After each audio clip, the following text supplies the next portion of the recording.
Bueno, muy bien. Bienvenidas a todos, bienvenidos a todos. Vamos a comenzar la clase de hoy, que es la previa a la prueba, a la primera prueba parcial. Bien, en el día de hoy tenemos que trabajar el concepto de dogmatismo y cómo enfrentarlo o relacionarlo con el escepticismo, ¿no? Que es lo que hemos trabajado fuertemente en el comienzo del curso. Entonces voy a poner compartir pantalla, ¿sí? Para empezar a trabajar la definición de dogmatismo que ustedes la tienen en, en la plataforma, ¿sí? ¿Todos lo pueden visualizar? Hagan una seña o algo, ¿lo pueden visualizar lo que estamos viendo? ¿Sí? ¿Lo Sí, vemos? Bárbaro. Bien. Entonces, vean lo siguiente, ¿no? Esta definición es de el diccionario filosófico de Ferrater Mora. Bien. Entonces dice, bueno, el sentido en que se usa en filosofía el término dogmatismo es distinto del que se usa en la religión. En esta última, el dogmatismo es el conjunto de los dogmas, o sea, de las enseñanzas, los cuales son considerados en muchas iglesias cristianas, por lo menos, y en particular en el catolicismo, como proposiciones pertenecientes a la palabra de Dios y propuestas por dogmas no están necesariamente ligados a un sistema filosófico. Bien que se reconoce que hay sistemas filosóficos opuestos al espíritu del dogma. O sea, acá lo que está diciendo es que en sentido dogmatismo en filosofía no es en sentido dogmas como la palabra revelada, ¿no? La palabra de Dios de cualquier religión, la cual esos preceptos no se cuestionan. Digo, si yo tengo fe y pertenezco a esa religión, sea cual sea, yo acepto la palabra, pues se llama la palabra revelada, porque es una palabra, no es un razonamiento que yo discuto con un Dios, ¿no? Filosóficamente, en cambio, el vocablo dogma significó primitivamente opinión. Acá esto es bien importante, ¿sí? Porque los escépticos precisamente van a criticar a los que opinan, porque cuando yo opino, en principio, es porque tengo un sistema de creencias, un sistema moral, afirmo una verdad. Cuando opino, ¿verdad? Soy un dogmático según los escépticos, ¿sí? Repito, filosóficamente, en cambio, el vocablo dogma significó primitivamente opinión. Se trataba de una opinión filosófica, esto es, de algo que se refería a principios. Por eso, el término dogmático significó relativo a una doctrina o fundado en principios. Ahora bien, los filósofos que insistían demasiado en los principios terminaban por no prestar atención a los hechos o a los argumentos, especialmente a los hechos o argumentos que pudieran poner en duda tales principios. Tales filósofos no consagraban su actividad a la observación o al examen, sino a la afirmación. Fueron llamados por ello filósofos dogmáticos, a diferencia de los examinadores, que son los filósofos escépticos. En la época del escepticismo, recuerden que estamos antes de Cristo, los filósofos dogmáticos eran, para los escépticos, los epicúreos y los estoicos, ¿sí? Los epicúreos, por ejemplo, decían cuál es una especie de receta para la felicidad, ¿sí? ¿Qué necesito yo para ser feliz? ¿Ah? Entonces ellos emitían una opinión, ¿sí? Tenían una doctrina de Epicuro que decía, bueno, para ser feliz no tenés que vivir en la ciudad, tenés que vivir en el campo, tenés que tener amigos, es la paz en el espíritu, la serenidad en el alma, la sanidad en el cuerpo, no pertenecer a la actividad política, ¿sí? Esa era la receta de la felicidad de los epicúreos. Entonces, como ellos afirmaban que, que esa opinión, esa es la receta para la felicidad, bueno, no temer a los dioses, no temerle a la muerte, no temerle al dolor, ¿sí? Todas esas cuestiones eran un dogma. ¿Por qué? Porque si alguien lograba decir, no, soy feliz, pero no vivo en el campo, o creo en un dios, o lo que sea, ellos ya no lo aceptaban. ¿Se entiende? Su doctrina afirmaba que tenía una especie de parámetros o un marco teórico o una receta para la felicidad. Y los estoicos, ¿sí? Los estoicos es una escuela filosófica muy importante que incluso llegó a tener un emperador romano, creo que fue Marco Aurelio, que fue estoico. No sé si han escuchado alguna vez hablar de esa cuestión de resistir de manera estoica. No sé si lo han escuchado nombrar. Sí, claro. Bien. El estoicismo. ¿Sí? ¿Alguien habló? Que estoico es una persona firme, inconmovible, que se mantiene en su postura, ¿no? Exacto, bien. ¿Por qué? Porque los estoicos, en la época romana, lo que decían es que ellos aceptaban el devenir del destino. Digamos, hay cosas que ellos no pueden dominar, y el ser humano lo que tiene que hacer es no modificar el destino, lo tiene que aceptar y tiene que sobrevivir, digamos. Es estoico, tiene unas convicciones firmes. ¿Sí? Entonces, bueno, para los escépticos, tanto los estoicos como los epicúreos son dogmáticos. ¿Por qué? Porque tienen una doctrina, porque tienen una opinión. Y todo aquello que vaya en contra de su doctrina, ellos no lo van a aceptar, lo van a discutir. ¿Ah? Y eso filosóficamente es lo que quiere decir dogmático, ¿no? Ahora bien, examinaremos aquí, ¿no? ¿Sigo, no? Doctrina. Tales filósofos no consagraban su actividad a la observación del examen, sino a la afirmación. Fueron llamados. Se habló por ello también de escuela dogmática, esto es, la que propugnaba no el escepticismo, sino el dogmatismo. Examinaremos aquí la noción de dogmatismo, especialmente en la teoría del conocimiento, que el dogmatismo se entiende básicamente en tres sentidos. Como la posición propia del realismo ingenuo, que admite no solo la posibilidad de conocer las cosas en su verdadero ser, o sea, las cosas en sí, sino también la efectividad de ese conocimiento en el trato diario y directo con las cosas. Es decir, yo conozco la realidad porque simplemente vivo en ella. Entonces, es un pensamiento ingenuo. ¿Ah? A veces hay como que hacer como un zoom, hay que alejarse de las cosas para poder observar. Es más, por ejemplo, si nosotros vemos en algo tipo sociología o en las encuestas, precisamente para que las muestras sean representativas en un estudio sociológico, ¿sí? Yo tengo que alejarme un poco. ¿Sí? Yo no hago una encuesta entre mis amigos, ¿se entiende? Se toma una muestra representativa sobre un tema X y ahí esa muestra que se toma se puede hacer una proyección sobre lo que piensan otras personas. ¿Sí? Entonces, no es lo que a mí me rodea lo que garantiza mi conocimiento del mundo. ¿Sí? Requiero de ampliar mi visión. ¿Sí? Por eso dice que es un realismo ingenuo pensar que yo puedo conocer las cosas en sí misma solo porque tengo relación con ellas directamente. ¿Ah? Después, confianza absoluta en un órgano determinado del conocimiento, principalmente la razón, ¿no? Las personas que piensan principalmente que la razón es la herramienta adecuada para conocer, desconocen, según los escépticos, que la razón también puede equivocarse, como lo vimos en clase, porque tiene, digamos, datos erróneos de los sentidos, o porque el marco teórico, sus creencias, sus convicciones y sus vivencias también nublan su capacidad de razonar. ¿Bien? Pero el dogmático tiene fe en la razón, digamos, ¿no? En vez de tener fe en Dios, tienen fe en la razón. ¿Sí? Y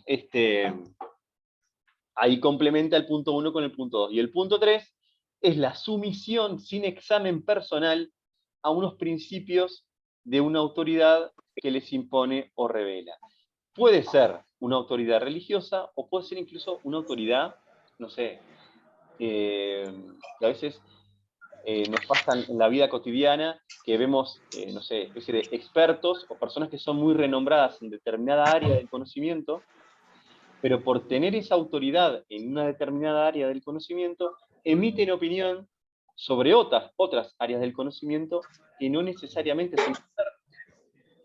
Pero como uno le adjudica cierta autoridad, ¿sí? Caemos en una falacia de aceptar la palabra del otro por la autoridad que emana de cierta actividad de su vida. ¿Entiende? No, eso es una falacia, ¿sí? Pero por eso es un dogmático, simplemente aceptar sin espíritu crítico lo que dice el otro porque tiene cierta autoridad, ¿sí? Que yo le adjudico. La autoridad del otro, sea un sacerdote, sea de cualquier tipo de religión, sea, no sé, lo que se imaginen, yo le adjudico la autoridad y acepto lo que dice sin el filtro del crítico. Y en ese caso, soy un dogmático, ¿sí? En la clase anterior conversamos, yo no me acuerdo, con un compañero, con un estudiante, que decía, ¿no? Bueno, que en realidad todo dogmático en algún momento era escéptico. Me quedé pensando en eso, ¿no? Y en realidad no necesariamente, porque, y esto lo pongo claro, porque yo puedo de niño ser adoctrinado en una forma de pensar, o puedo estar configurado socialmente de una manera. Le voy a pedir que...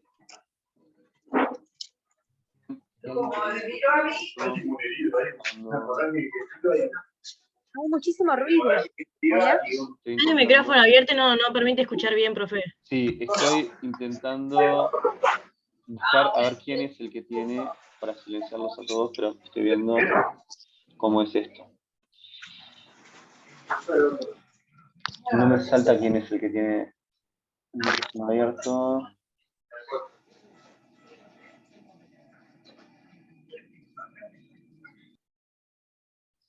Ahí parece que está.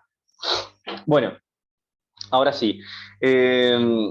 Como les decía, cuando yo soy un niño o una niña y nazco en determinado grupo familiar o religioso, sin el permiso, sin el filtro crítico de mi razón, soy configurado en ciertas culturas familiares. Y si esa cultura familiar es extremadamente dogmática, simplemente lo soy. Entonces, no necesariamente tuve que pasar por el filtro de probar cosas para llegar a ser dogmático, ¿sí? Recuerda, en el caso de en la sociedad americana, por ejemplo, hay un grupo, una secta, que se llama los Amish, creo que son personas como que niegan la tecnología y viven en algo así como sería la Edad Media, en cuando no tienen luz eléctrica, elaboran su propia ropa, cultivan su comida, ¿sí? Entonces, si yo nazco en esa micro sociedad, digamos, no tengo cómo darme cuenta que que hay otro mundo posible, ¿sí? Estoy siendo adoctrinado dogmáticamente sin saberlo. Y si yo tengo hijos y replico ese modelo, sigo siendo dogmático. En ningún momento tuve que ser escéptico. ¿Ah? Hay una película muy Una buena. consulta. Sí. Entonces, en realidad el dogmático nunca se cuestiona. Nada. No, cuidado. Toma todo a verdad absoluta. Cuidado. No. En la vida, los extremos, o sea, hay de todo, ¿no? El tema, Sí. o sea, el peor dogmático es el que no sabe que lo es. Y eso nos pasa a todos en muchos aspectos de la vida. ¿Ah? Como Eso nos pasa cuando lo hablamos en clase, en general somos un poco de todo, generalmente, ¿no? Podemos ser igual en las tareas hubo personas que se autodefinieron dogmáticos por diferentes motivos, está bien, otros como relativistas. Nadie se definió como escéptico porque es muy difícil estar dudando siempre de todo. Pero el dogmático, en realidad, es dogmático en un aspecto que no sabe que es dogmático. Y yo les voy a dar un ejemplo, pero más adelante, cuando termine con San Agustín, les voy a dar un ejemplo diferente a la religión para que entiendan que no necesariamente el dogmatismo es el dogmatismo religioso. Es en varios aspectos, ¿está? Pero quiero ir ordenadamente. Profe, eso Sí. pasa también cuando de niños nos enseñan lo de Papá Noel, los Reyes y todas esas. Claro, sí, esas son creencias. Esas, digamos, son como creencias, sí, está bien.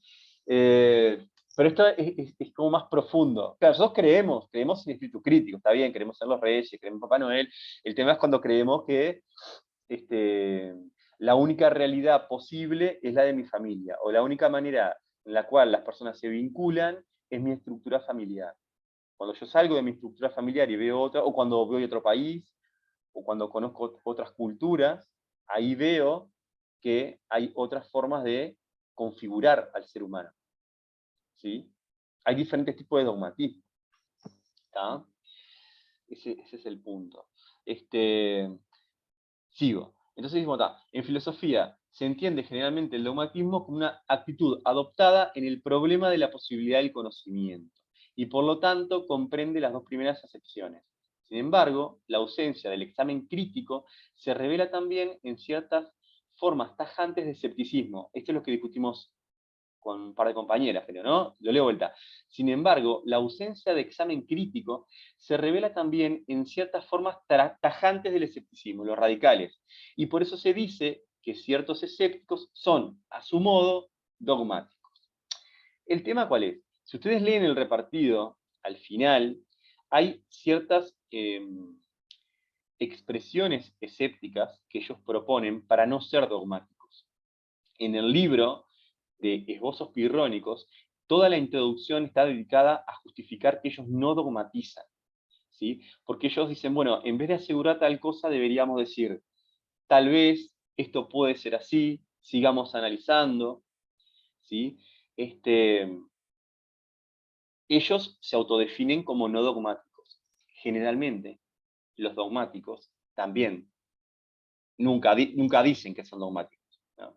Es más, todo dogma te va a decir, acá está la verdad, acá está la libertad, acá está todo lo que nosotros somos, ¿no? Los buenos, lo que pensábamos, ¿sí? Todo sistema se autodefine como bueno, como el deseable, como el mejor, ¿no? Por eso es discutible. Pero ellos en su libro se definen como no dogmáticos, ¿tá? Porque ellos dicen que en realidad siguen buscando, por eso son examinadores. Escépticos significan los que observan, ¿sí? Los que analizan. Bien. El dogmatismo, claro, y esto es lo que hablamos recién, el dogmatismo absoluto del realismo ingenuo no existe propiamente en la filosofía, que comienza siempre con la pregunta acerca del ser verdadero y por lo tanto busca este ser mediante un examen crítico de la apariencia. O sea, es difícil encontrar en la vida real alguien extremadamente dogmático, cerrado, pero los hay, y no necesariamente las personas más grandes. Hay de todo. Hay personas grandes, generalmente, que se aferran mucho a sus verdades, porque claro, luego de tener una vida aferrada a ciertas verdades, cambiar es muy difícil. Pero también hay gente joven que son dogmáticos, a su manera. ¿Está? Para terminar, entonces, tal sucede no solamente en el llamado dogmatismo de los primeros pensadores griegos, sino también en el dogmatismo racionalista del siglo XVII, que desemboca en una gran confianza en la razón. Esto es otro tipo de dogmatismo. La extrema confianza en la razón, la extrema confianza en la ciencia, también es un dogmatismo, ¿sí? Por ejemplo, en la medicina, ¿sí? Aquellas personas que son dogmáticas en la medicina y ante cualquier dolor se toman la pastilla, se tienen el botiquín lleno de cosas, y bueno, no dan opción a otro tipo de medicina, ¿no? Como no sé, puede ser la ancestral, por yuyos, por hierbas, por otro tipo de sanaciones que no necesariamente son la medicina científica tradicional. ¿Entiendes? El que es extremadamente ferviente seguidor de la razón científica se va a aferrar a, digamos, lo que es la ciencia o la medicina tradicional. Y capaz que hay cuestiones que el cuerpo somatiza que son producto de cuestiones emocionales. No sé si alguna vez les pasó que si ustedes están muy mal, o se pueden brotar, o tienen alergias, o hay cosas y no encuentran explicación, y van a los alergistas y hacen exámenes y no hay explicación, y también hay un desequilibrio emocional que uno puede tener, o estamos pasando por un mal momento, y la psiquis, o sea, el cuerpo, de alguna manera, manifiesta, ¿no? Algo que la ciencia directamente no puede explicar, ¿no? Entonces, bueno, esa es la definición de dogmatismo, ¿sí? El dogmatismo, entonces, para que quede claro, yo acá anoté. Eso que usted leyó, ¿está en...? Sí, sí, lo colgué. Ah, Sí, lo puse como texto de definición de dogmatismo. Sí. está. Fíjense por las dudas, pero sí está así. ¿Ah? El dogmatismo, entonces, leo el apunte que hice, es un marco teórico en el cual yo clasifico el mundo. Puede ser una ideología, puede ser mis convicciones, puede ser mi moral, puede ser una religión. El problema del marco teórico, de ese dogmatismo, es que el dogmatismo, al clasificar el mundo, lo simplifica. ¿Sí? Porque en el mundo no somos buenos o malos, blancos, negros, veganos y carnívoros. O sea, el mundo es muy diverso, muy amplio. Y todo sistema de creencias que dogmatiza intenta clasificar el mundo para dar cierta tranquilidad, como lo vimos en clase. El problema es que cuando yo simplifico el mundo, lo transformo. ¿Sí? Lo transformo el mundo. Y ahí está el tema que yo no lo puedo conocer verdaderamente. No lo puedo conocer objetivamente. Lo conozco a través del filtro de mis creencias, de mis convicciones, ¿sí? De mis experiencias. ¿Ah? Y bueno, ya hablamos de los grados del dogmatismo, ya lo hablamos. Ahora bien, ahora voy a mostrarles el texto que yo quería trabajar, que era el texto de San Agustín. Les cuento algo de San Agustín muy interesante.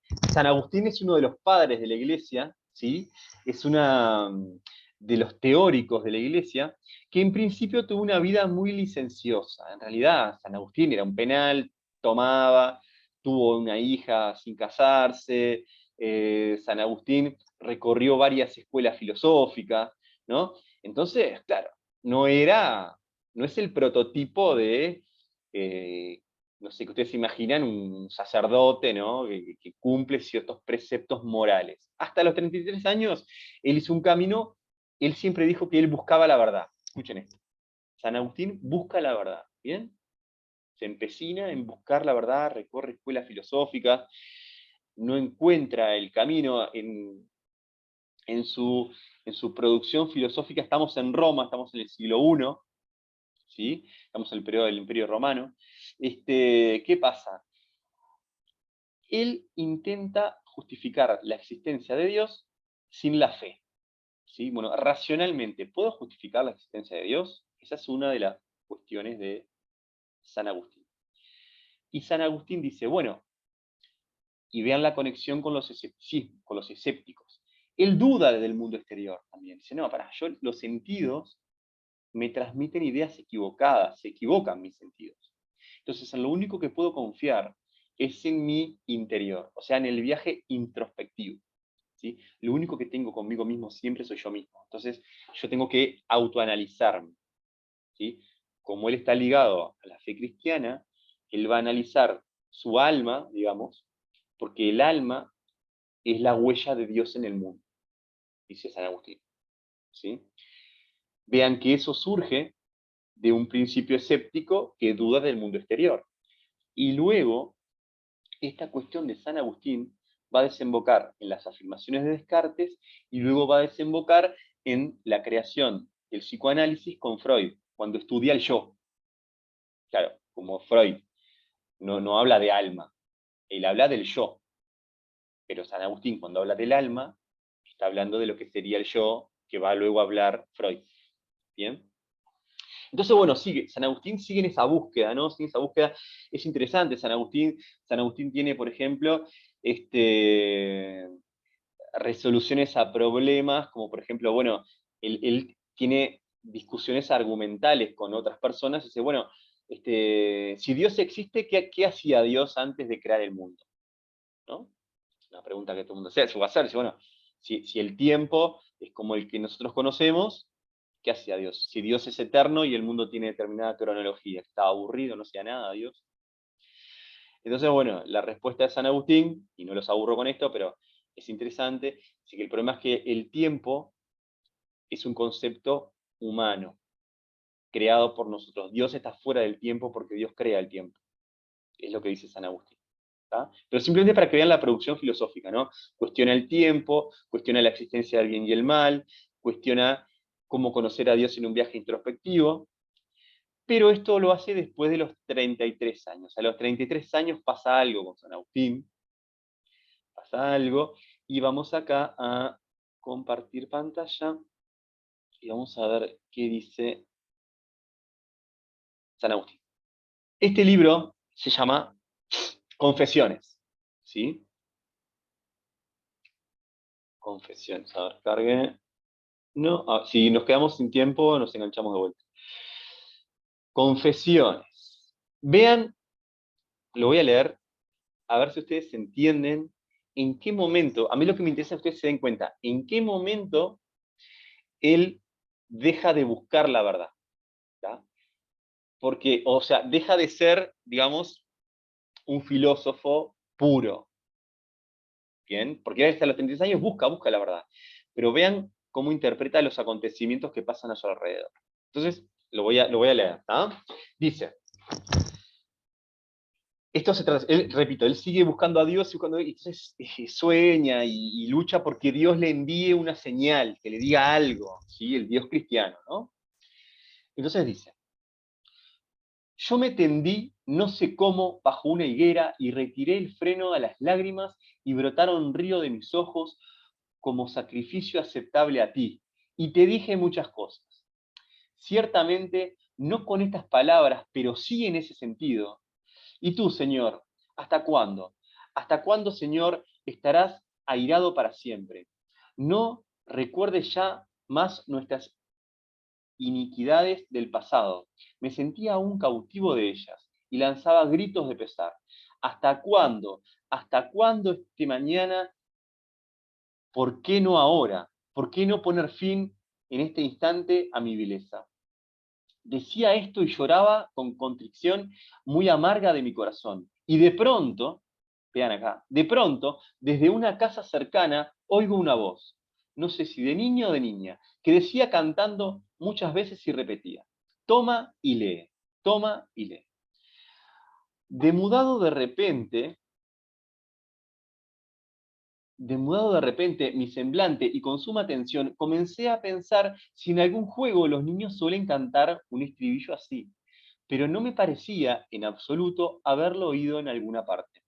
Y contenido ya en el ímpetu de mis lágrimas, me levanté interpretando que no otra cosa se me imperaba por mandato divino, sino abrir el códice, lo que era la Biblia, y leer el primer capítulo que encontrara, ¿no? O sea, abrir el libro, pum, meter el dedo y decir, voy a leer. Volví apresurado al lugar donde estaba sentado Alipio, porque allí había dejado el libro. Códices, el libro sagrado de San Pablo, lo que hoy es la Biblia. Del apóstol a levantarlo. Lo tomé con avidez, lo abrí y leí en silencio el capítulo con el que mis ojos dieron primero.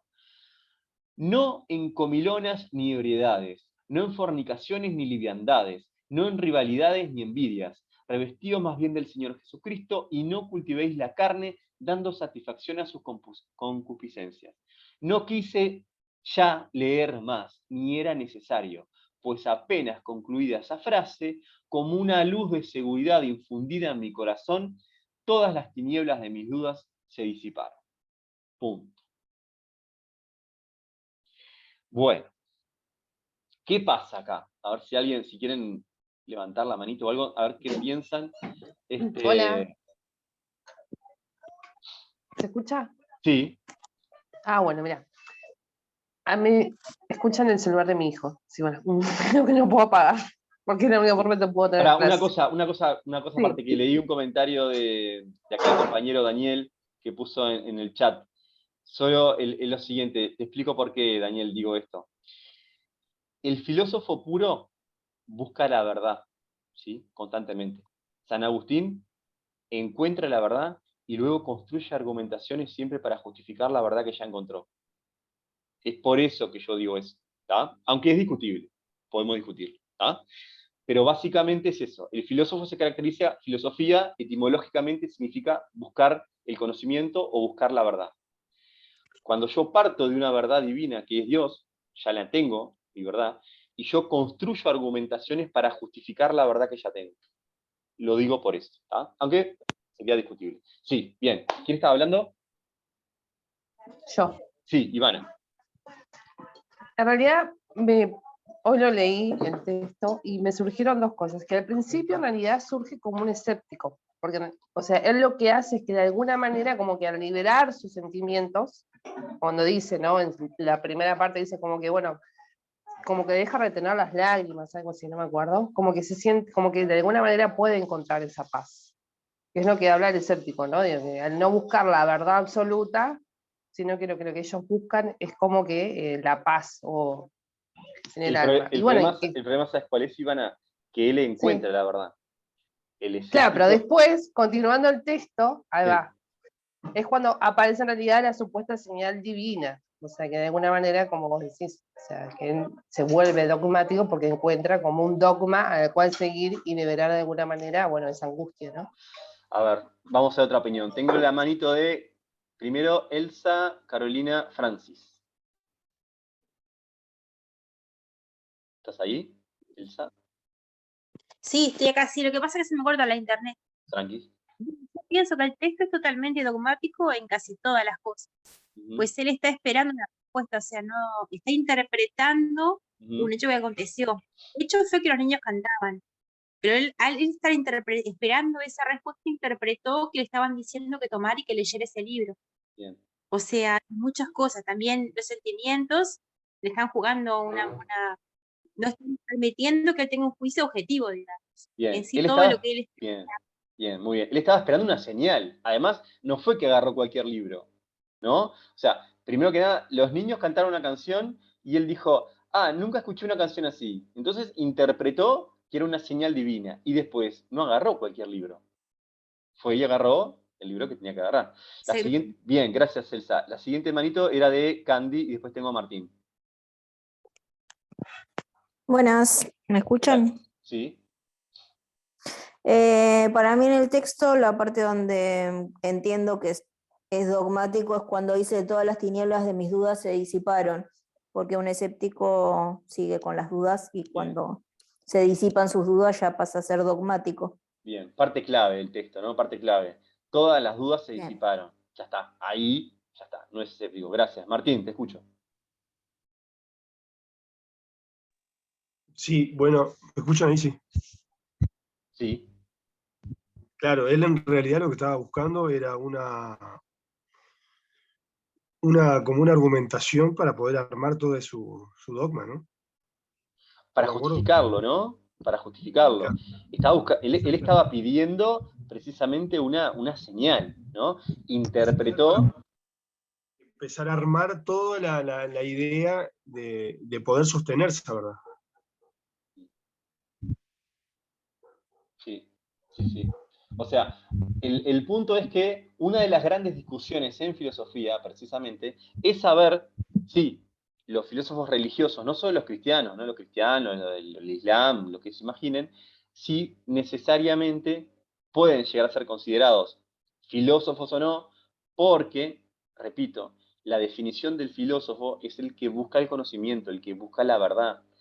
Entonces, yo ya parto de una verdad divina, es un poco complejo. ¿Ah?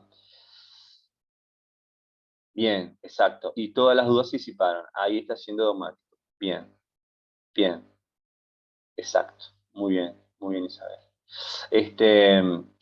Bien, ahora si se corta, queda un minuto. Si se corta,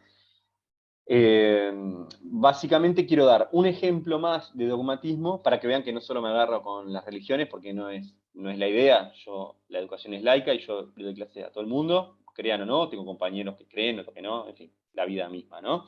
Entonces, pero para que vean que no me agarro con las religiones, voy a dar otro ejemplo de dogmatismo muy interesante, por lo menos a mí me resulta interesante, que es un caso real de una compañera, ¿sí? Que es vegana, creo que se dice, vegana o vegana, y eso le trajo aparejado diferentes problemas, pero lo quiero comentar en el próximo Zoom, y ahí doy las pautas de la prueba, si quieren, y bueno, porque creo que el dogmatismo ya va a quedar quedó bastante claro lo que significa, ¿no? Obvio, si tienen dudas, me lo dicen. Y además, ya que estamos, les cuento que las tareas que me han entregado, yo tengo en lista cerca de 50 estudiantes, solo 10 entregaron la tarea de escepticismo. Y básicamente el parcial, o sea, preparar el parcial es preparar esa tarea, básicamente, ¿no? Y bueno, que no es obligatoria, pero digo, no sé, me parece que les puede servir. ¿Usted va a dar la devolución antes del parcial? Sí, a mí esa Les di a tarea que todos. mandó, Les di a todos. Yo corregí todas las tareas.